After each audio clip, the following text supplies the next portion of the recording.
Morning guys, welcome back to Alan's Allotment. Saturday the 27th of March 2021. Hope everybody's staying safe, being practical and keeping themselves out of harm's way. So midweek we've been up keeping a check on the youngsters in the stock loft, and it's a bit of a mixed bag. I've already lost some of my rings. I put the rings on midweek on some of the birds thinking they were ready to be rung, and came up yesterday, being Friday, and all of them except one had slipped the ring. And of course there's no sign of the rings, there never is. God only knows where these things go to, but they just disappeared. This morning we were bright and early. I was through at Workington, about 16 miles away from where I am, getting some wood to crack on with that treehouse over there. So we got that and brought it back, got the birds fed, watered, all sorted out. Forgot my milk, had to go and get some milk. Got a few bits and pieces, some more tomato seeds and a couple of the plastic soak trays for soaking your plant pots in, for bottom watering. Came back up, got myself a sausage sandwich while I was out, came back up, and I just got the kettle on now, and it's about 11 o'clock in the morning, and yet we were up bright and early at 6 AM this morning. Time just disappears, guys. Right, it's lovely and bright outside, and outside it's lovely and sunny, but it has got a cold bit of wind. But what I'm going to do is have this cup of coffee, and then I'm going to go and get some rings back on those youngsters again. They should now definitely be ready, and I'll probably end up having to squeeze them. It's a fine art. Yeah, they get it right and it's just right and they stay on, or it's a day early and they lose them, and then if you leave them so that you know they're definitely going to stay on, it can sometimes be a day too late. So today we should be able to get most of the youngsters rung. It transpires there's been a bit of a poor hatch rate. Some have done okay, 100%. Some have only had 1 out of 2, and two pairs had none of their eggs hatch. So the milkies, I had to throw the eggs away. They were stone cold, they'd left them, and when I checked them they were both clear. And the blacks as well. So the one we gave them off the toy frill stencil white check and black hen, obviously it wasn't full, which we thought wouldn't be, but even their own egg, the second egg that was laid, wasn't full either. So that's 2 pairs that hatched nothing at all. The white bar opal cock on the top of the indigo hen only hatched 1. The brown spread cock and the almond hen only hatched 1. We only got 1 off the toy stencil check with the frill stencil satinette. We got 2 off the almond and the check. We only got 1 off the barless. Nothing off the blacks, nothing off the milkies. 2 off the qualmond and the check hen. At least 1 I know is already hatched off the white toy stencil check cock with the black hen on its second round of eggs. Already they've hatched. In the top we've got the frill stencil black white barred cock paired to the Andalusian hen. We've got 1 youngster on there, and then last but not least we've got the ice bar project birds split for barless, and they're on 2, and they've hatched as well. All the other birds, frill stencils, are settled down in their shed. They're all going back and forward to the nest boxes now, they're strowing, and some of the hens look like they may not be far off laying. So they could have laid the first egg by tomorrow, I think, or even today, or this afternoon. Gonna have this cup of coffee, get the rings on them birds, and then depending on how I feel, I'm thinking about making a start on putting the framing up around that, what's going to be polytunnel stroke greenhouse. Either that or plant my potatoes. Either way, we'll bring you along as we go through the day. I'll see you later. Right guys, we have a youngster here. This is off the white barred frill stencil cock and the Andalusian hen. And we've just put a ring on this one now. Now we didn't ring this one in midweek because I knew it wouldn't be ready until about today, and that was on with just a little bit of pressure on the back toe, so that should stay on. Like I said, this white checked cock and his black hen, at least one of them's hatched in there already, and if you remember, in fact you can just see it there, so at least one's hatched. And these, if you remember, went a week behind the others. The Allotment cock, we've just rang his two youngsters in there, just put rings on them.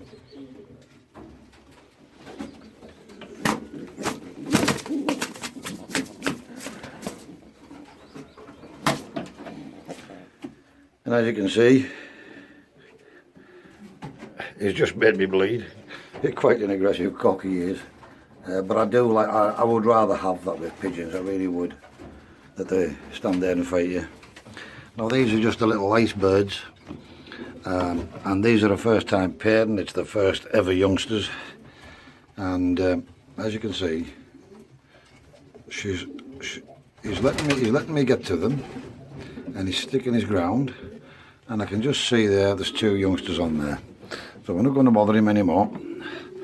But as you can see, so these are split for barless, and potentially we could get some barless youngsters out of them. 1, 2 or none.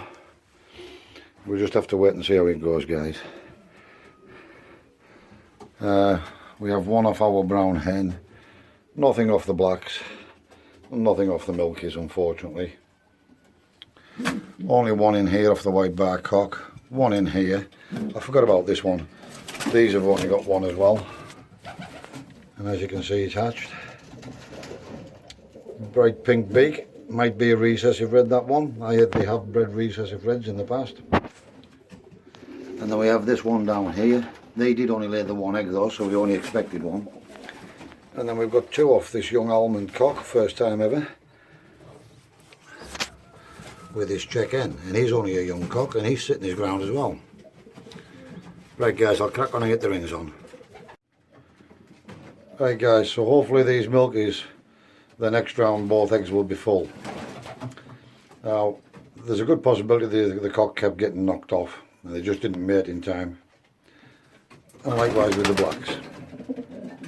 But now that we've got a lot of birds in here sitting on one youngster, or two youngsters, that's less birds in the aviary, means they have more chance to get mated. So hopefully the second round will be fine, guys. They normally do fill their eggs, no problem, so there's no reason why they won't. It's just been a one-off, hopefully. So we've just put a ring on this youngster in the top.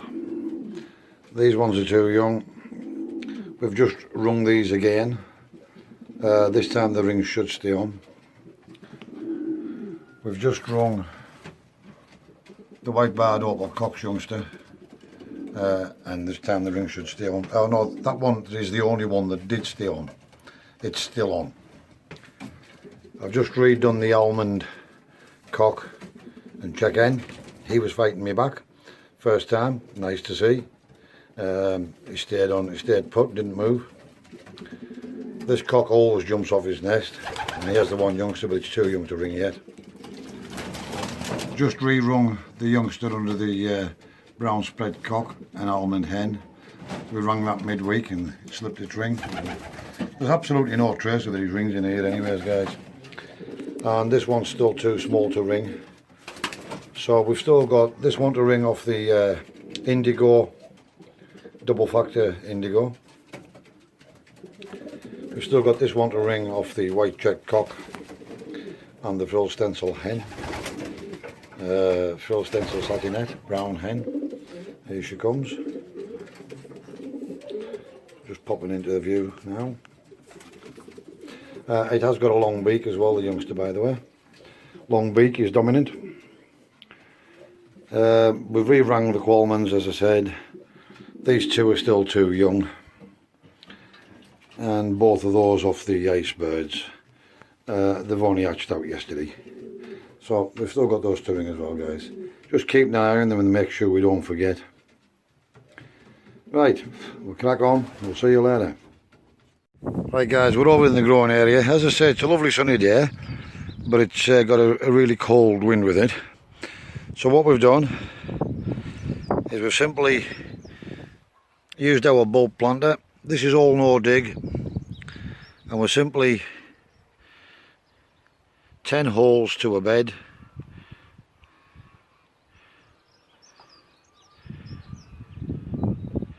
As you can see, drop the potatoes in and cover them over. Simplicity itself, couldn't be easier. And these are our potatoes. These are the Winston potatoes. Some more over there and some more over there. We're going to fill all of these beds with potatoes this year, guys. And these are all early crop, so that we will get the early crop out. And they do keep well, these potatoes as well, by the way, guys. You store them for a month or two. And then we'll be able to use these beds again later in the year. Catch you later. Right guys, just quickly jumping between jobs. Quick look at the orange and lemon trees and the lime tree. All doing really well, as you can see. Our trusty paintbrush, and we've just been pollinating these. They are actually self-pollinating and self-fertile, but we give them a bit of a tickle anyways, just to be being careful, obviously, only to do the tree to the tree, because we've got 2 times nectarines and 1 time peach.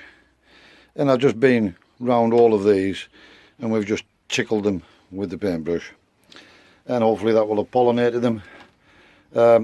If all of those are going to be peaches and nectarines, we could be in for a good crop this year, guys. These are all dwarf trees, but hopefully they're going to produce this year. A few anyways. I'll see you later. I'll crack on with potatoes. Right guys, a little bit of an experiment now. So we've got 10 in this bed, that and that.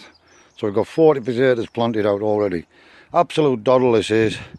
In with the bulb planter, drop the potato, drop the soil back on top and press it down with your foot. Don't stamp it in, just literally firming it. That's it. And in no time at all, 10-15 minutes, I've got 40 potatoes planted in there. Now last year we put 10 potatoes to a bed and we got a great crop. So I was sorting through the sizes, and then what I had left was a lot of little ones out of 2 bags. So this is another experiment. We're going to try 6, so 2, 4, 6, 8, 10, 12 in this bed, but they're all small potatoes. So potentially we'll get some small ones for boiling, but more importantly we'll get more potatoes. And the next bed is going to be the same. We're going to find all the little ones that's left out of these, and we're going to do a 12 in that one as well, guys. And then whatever's left out of those 3 bags, we'll put the entire lot in here and see if we can fit them in. I'll get cracking. I'll see you later. Right guys, so that's another bed done there. And what I've done is I've basically just seen what I had, and I've counted up, and altogether we're going to have 94 potatoes planted. So I've just got that one to just dib the holes. I'm putting 6 in this one as well, so this is an experiment. So I'll see if we get some smaller ones, or if we even get a bigger crop by putting 12 in, so I'll know for next year. So there's 12 in that bed and 12 in this one, and 10 in each of those beds, and all these in here, and the total is 94 potatoes. Now there's a lot of controversy about should you chip your potatoes, should you not chip your potatoes. I didn't do anything. I bought these potatoes in February and they've sat in the boot of my car since then. Now as a result of that, 1 or 2 of them have started to sprout themselves. Some are just nice and some are a little bit leggy, as you can see. I don't care about that. I just dib the hole, I drop the potato in and I cover it over. And they still grow. So each to their own, but this is just the way I do it, guys. A little work as possible. I'll see you later. Right guys, I'm going for a cup of coffee and then I'll make a start on moving some of this 3x2 timber. Hello. Oh well, that's you alright? Then I'll start making some a move with some of this 3x2 timber over there to start doing some carcass framing on our new polytunnel stroke treehouse for the trees. So I'm going to have a quick cup of coffee and a quick chat in there, and then we'll get cracking. Right guys, as you can see, I'm back in the shed and I'm having a cup of coffee. It's now 1:30 in the afternoon. Now, earlier I said it was 11 o'clock before we even made a start. That was after I'd fed and watered the birds. So, since 11 o'clock, it took me about, I potted about in the stock loft for about half an hour, putting the rings on the birds and checking all the others. So by the time we got over in the growing area, it was about 11:30. Whilst we were over there, we got all those potatoes planted. I got the trees in the little greenhouse all pollinated. And by the way, I actually have 3 paint brushes. I didn't use the same paintbrush to go around all the trees, otherwise it would cross-pollinated. They may cross-pollinate anyway, but it's irrelevant, but they're all of the peach family, so it doesn't make any difference. However, we used an individual paintbrush for each tree. So just so that you know. I also, whilst I was over there, I had pruned the established plum tree earlier in the year, but as it's filling out, I decided it was still quite overgrown with a lot of branches. So I took a few more out that was leaning towards the back fence that I can't get at. I snipped a few more out and just let a bit more air through it. And I took another 1 or 2 branches off the established pear tree that's over there as well. So all in all, it took me 2 hours to do all of that. My back is a little bit painful, but it's nothing like it would be if I was digging, guys. But it really was simplicity itself, just using the dibber. You squeeze it in, drop your potato in, press the handle, drop the soil back on top of the potato and just gently firm it in with your foot. 94 potatoes. So alright, so 2 hours, it wasn't exactly a 2-minute job, but it's still a lot of progress in just a couple of hours. I'm having this cup of coffee and then I'm probably going to go over there and start thinking about how we're going to do the top half of that new polytunnel stroke greenhouse, stroke treehouse, and see what I get done, if anything, or whether I can even be bothered once I've had this cup of coffee. But if we do, we'll bring you along, guys. I'll see you later. Right guys, we're on 5:15 in the evening now, and basically what I've done is I've just cracked on today. I haven't filmed this, sorry about the wind, I haven't filmed this because I just wanted to get on with it, guys. And as you can see, and hopefully hear, we've now got the framing all done on the top of the greenhouse. So I'll take you around the other side and let you have a little look, guys. So from here it looks quite low, but of course this ground does slope down, guys,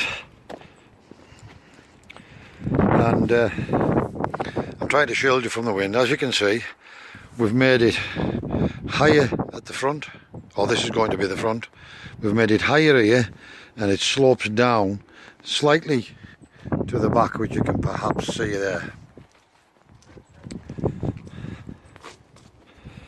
So there's actually a bit of a mound here which wants levelled out, but even on standing on top of this mound, as you can see, I'm still way up here, and here I'm at the back where it's the lowest point, which is actually pretty level, and you can see it's still 6 foot at the back and it's about 6'6" on that side there. So we've got these built. These are just some temporary bracing that I put in for the time being, and that's because we have a join here, and what we've done is we've screwed from this runner and this runner into this upright, and until the structure's finished and up, those braces will stay in. I might even mark them and cut these off, pencil them off, and run them up the circular saw, guys. On this side we just put a little block in, but we'll probably put a broad plank, because the wider span you have, the better. However, they are now fastened down into the pallets and they shouldn't go anywhere. And likewise, we've got a brace at the top. At the back, we're going to make a window we can open. So we're going to we've still got some work to do. I still need to get, we can use some of these offcuts actually, just butt it in there like that, and then we can come up with our upright, and likewise the other end, and then we can make a window in the centre, just so that I can actually open it from the inside if I need to, or open it from the outside. I haven't made my mind up yet, guys, but we'll put some of this green netting on, probably on the inside and on the outside, and make the window so it can open and snack back to this post here for really hot days. I've also opted for corrugated sheeting like I did with that one there, and that will let heat rise and escape top and bottom, so that we'll have a bit of an airflow as well, guys. Sorry about the wind, it's really getting up now. It's also starting to go really dark. It's gone dark and miserable, as you can see. I'm going for a quick cup of coffee and then I'm going home. I've had enough, but a good day's work, guys. Right, guys, I've just got the kettle back on. I am absolutely exhausted and parched and choking for a cup of coffee. We went back over there after we had that cup of coffee, and I've never stopped trying to get that framing done. The daylight's pretty much beat me. It's 5:30, and I know the clocks go forward today, so we'll get it again an hour tomorrow. We don't really. We'll lose an hour's sleep. Right, so jokes aside, the really cold and windy now. It was cold earlier, but it's even colder. The sun's been down for quite a while now. It's been dark and overcast. I kept thinking it was going to rain, and I just wanted to try and get that framing up and get all the pallets tied together on the top. And we've managed to achieve that. We've got the door casings in now, and it's fairly sturdy as is. So I'm pretty pleased with how it went. And I got a bit more done than I thought I would. I thought I'll knock one of the big long frames up and I'll put a couple of stairs on just to hold it in place. And then once I got that up, I thought, well, I'll have another go. I'll do the other one, and then we just cracked on. And I'm pleased I did. But I'm thinking tomorrow I might just have an easy day tomorrow, guys. I don't know. It depends how I feel. My back's going crazy again now. But I'll see how I feel. You never know. I'm a glutton for punishment, as you very well know. But I wouldn't blame myself if I end up having a day just chilling out tomorrow. I'm going to have this cup of coffee and I'm going down for some food. I'm absolutely starving. Wherever you are in the world, guys, please stay safe. Be practical. Keep yourselves out of harm's way. Don't forget to like, subscribe, hit the little bell icon. That will alert you every time I put up a new video. Thanks for watching, guys.